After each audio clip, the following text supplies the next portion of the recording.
శ్రీ గురుభ్యో నమః. శ్రీ మహాగణాధిపతయే నమః. ఇక మనము మూడవ రాశి మిథున రాశి. ఈ మిథున రాశిలోకి కనుక మనం ప్రయాణం చేసినట్టయితే ఈ రాశి వారికి జూన్ నెలలో మిథున రాశి వారికి ఆదాయం బాగా ఉన్నప్పటికీ ఆదాయానికి తగినటువంటి ఒక ఖర్చులు కూడా ఎప్పుడూ లభిస్తూ ఉంటాయి.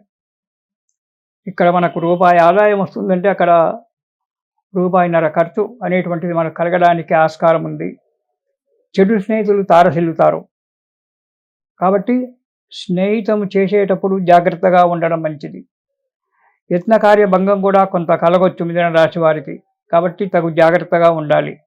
నిరంతరం మనోవిచారం, ఎప్పుడు కూడా విచారంతో ఉండడము, కార్యం కాలేదు కదా అనేటువంటి ఒక బాధతో ఉండడం అనేటువంటిది జరుగుతూ ఉంది. కాబట్టి మనస్సును నిర్మలంగా ఉంచుకొని ఆరోగ్యాన్ని సరిచూసుకుంటూ కార్యక్రమాలను ముందుకు జరుపుకుంటూ ఉండాలి.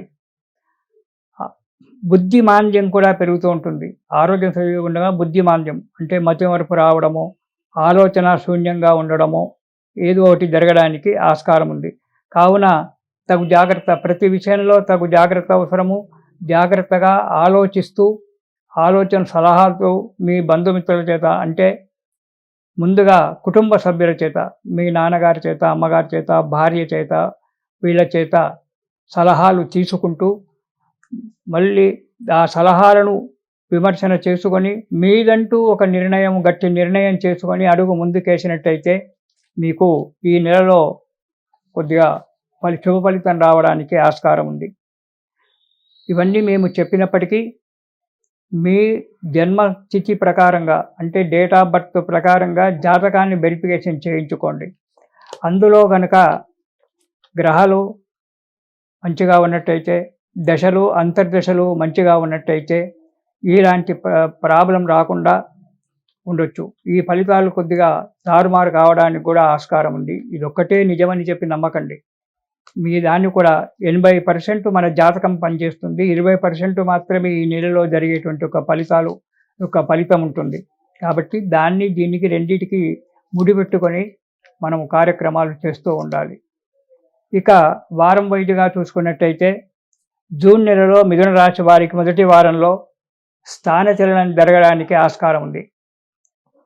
అంటే స్థానచలనం అంటే ఉద్యోగస్తులకు వేరే చోటికి మార్పు కావడము, లేదా ఆఫీసులోనే మార్పు కావడము, ఇంకో సెక్షన్కు, లేదా ఒక కుటుంబం అంటే ఒక రెంట్ హౌస్ నుంచి ఇంకో రెంట్ హౌస్కు మారడం కూడా స్థానచలనమే. ఇలాంటి స్థానచలనాలు జరగడానికి ఆస్కారం ఉంది. అంతేకాకుండా ఉద్యోగంలో చిక్కులు వచ్చేటువంటి ఒక ఆస్కారం ఉంది. మీ అధికారుల చేత కావచ్చు, మీ తోటి ఉద్యోగస్తులచే కావచ్చు, కొన్ని చిక్కులు రావడానికి ఆస్కారం ఉంది.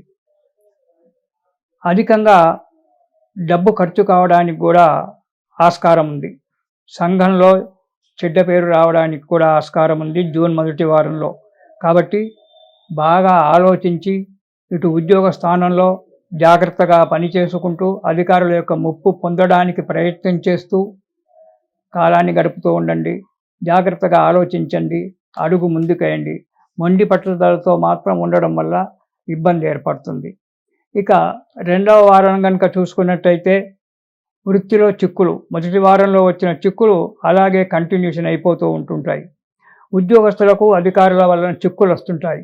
కాబట్టి అధికారులకు సరిపోయేటట్టుగా సరి అయిన సమయంలో మీ కార్యక్రమాలను పూర్తి చేసి అధికారులతో మెప్పు పొందడానికి ప్రయత్నించడము, మెప్పు పొందడము అనేటువంటిది చాలా మంచిది. మనస్సు స్థిమితంగా లేకపోవడము, పలు రకాలైన యొక్క ఆలోచనలు మనసులో ముసురుకోవడం వల్ల మనశ్శాంతి లేకుండా ఉద్యోగ స్థానంలో, కార్యాలయంలో కొన్ని తప్పులు చేయడం వల్ల అధికారుల చేత తిట్లు తినడము, మెమోలు పొందడము ఇలాంటివి జరగడానికి ఆస్కారం ఉంది. కాబట్టి తగు జాగ్రత్తగా కార్యాలయాలలో కార్యాలు చేస్తూ ఉండండి.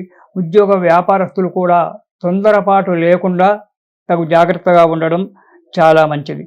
ఒక్కోసారి ఈ రెండవ వారంలో చేయని తప్పులకు కూడా శిక్ష అనుభవించవలసినటువంటి ఒక పరిస్థితి ఏర్పడడానికి ఆస్కారం ఉంది.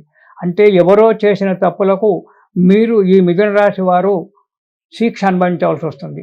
ఆఫీసులోనే అనుకుందామండి, ఆఫీసులో పక్క వ్యక్తి ఎవరో చేసిన తప్పుకు అది మీరు సెక్షన్ ఆఫీసర్గా ఉన్నప్పుడు అది మీ మీదికి రావడము, మీ పై అధికారుల చేత మీరు మాటలు పడడము, ఇలాంటివి జరగడానికి ఆస్కారం ఉంది. కాబట్టి ప్రతి జాతికి వ్యాపారస్తులకు కూడా పైవారి చేత, వాళ్ళకంటే ముందు వారి చేత, అధికారుల చేత కొన్ని ఇబ్బందులు రావడానికి ఆస్కారం ఉంది. కాబట్టి తగు జాగ్రత్తగా ఉండడం మంచిది. 2వ వారంలో 3వ వారంలో కూడా ప్రతి పనిలో వ్యతిరేకత ఉంటుంది. ఏ పని చేసినా వ్యతిరేకత ఏర్పడుతూ ఉంటుంది. మీరే దాన్ని మధ్యలో ఆపేసుకోవడము, లేదా మీ వారు ఎవరో చెప్పారని చెప్పేసుకోవడం, దాన్ని ఆపేసుకోవడము, లేదా 3వది జెల్సీతనం వల్ల వేరే వాళ్ళు ఆ కార్యక్రమానికి ఆటంకాలు కలిగించడము, వ్యతిరేకత చూపడము అనేటువంటి జరగడానికి ఆస్కారం ఉంది. 10 మంది వద్దన్న పని, అంటే ఇంట్లో వాళ్ళు కానీ, మీ మిత్రులు కానీ, ఈ పని వద్దు నాన్న, చేయడానికి వీలు లేదు, దీనివల్ల నష్టం వస్తుందని చెప్పినా కానీ మీరు ఒక్కొక్కసారి వినరు. వినకుండా మొండితనంతో ఆ పనిలోనే దిగడం వల్ల కొంత ధన నష్టం ఏర్పడుతుంది. దాంతోపాటు కొన్ని చిక్కులు కూడా వచ్చి తీరుతాయి. కాబట్టి చాలా జాగ్రత్త అవసరం. మనస్తాపం కూడా పొందడానికి ఆస్కారం ఉంది. కష్టం వచ్చినప్పుడు మనస్తాపం అనుకోకుండా వస్తుంది. అంతేకాకుండా వద్దని చెప్పిన పనిని చేయడం వల్ల కష్టాలు రావడానికి ఆస్కారం ఉంది. డబ్బు నష్టపోవడానికి ఆస్కారం ఉంది. కాబట్టి తగు జాగ్రత్తగా ఉండాలి 3వ వారంలో. ఇక 4వ వారం కనుక చూసుకున్నట్టయితే కార్య విఘ్నత, ధనలాభం ఉంటుంది, డబ్బు వస్తుంది కొంతవరకు, కానీ కార్యం విఘ్నమవుతుంది. అంటే విఘ్నం అంటే కొంత కార్యం చేసిన తర్వాత మధ్యలో కొంతకాలం ఆపేసి మళ్ళీ తిరిగి ప్రారంభించడం, ఇది విఘ్నత. ఇలా మధ్యలో కొంతకాలం కార్యం ఆపు చేయడం వల్ల 10 మందిలో మీ మాట పోవడం అనేటువంటిది జరుగుతూ ఉంటుంది. దానివల్ల ఖర్చులు అధికంగా పెరిగిపోతుంటాయి. వచ్చేటువంటి లాభాలలో లాభం తగ్గి ఆర్థిక పరిస్థితి కొద్దిగా మందగించడానికి ఆస్కారం ఉంది. 4వ వారంలో ఆడంబరాలకు వెళ్తుంటారు, కానీ ఆడంబరాలకు వెళ్ళకుండా ఉండడమే చాలా మంచిది. ఆడంబరాలకు సంబంధించిన పనులు చేయకుండా ఉండడమే మంచిది. కాబట్టి తగు జాగ్రత్తగా ఈ జూన్ నెలలో ఈ మిథున రాశి వారు తగు జాగ్రత్తగా ఉండి కార్యాలను నెరవేర్చుకోవాలి. ఉద్యోగస్తులు కార్యాలను సరిగ్గా చేసుకోవాలి. ఇక ఈ రాశి వారు ఈ నెలలో ఇలాంటి కష్టాలు వస్తున్నాయి కాబట్టి ఆ కష్టాల నుంచి తప్పించుకోవడానికి రామరక్షా స్తోత్రము అనేటువంటిది ఉంటుంది. ఆ రామరక్షా స్తోత్రం కనుక ప్రతిరోజు పారాయణం చేసినట్టయితే ఉద్యోగస్తులకు కష్టాలు ఏర్పడేటువంటి ఒక ఉంటుంది. కాబట్టి తగు జాగ్రత్తగా ఆలోచించి పనులు చేయాలి. ఇక ఈ ఉద్యోగస్తులు ఇలాంటి చిన్న చిన్న కష్టాలు రాకుండా ఉండాలి అని చెప్పి అనుకున్నప్పుడు వాటి గురించి ఎక్కువగా ఆలోచించకుండా రామరక్షా స్తోత్రము అనేటువంటి ఒక స్తోత్రాన్ని కనుక ప్రతిరోజు పారాయణం చేసినట్టయితే ఆ శ్రీరామచంద్రుడు మీకు ఎల్లవేళలా మీ కష్టాలను తొలగిస్తూ మిమ్మల్ని సుఖంగా ఉంచడానికి ప్రయత్నం చేస్తూ సహకారిగా ఉంటాడు. కాబట్టి ప్రతిరోజు ఈ మిథున రాశి వారు రామరక్షా స్తోత్రం అనేటువంటిది పారాయణం చేయండి. శుభాన్ని పొందండి. ఇది శుభం.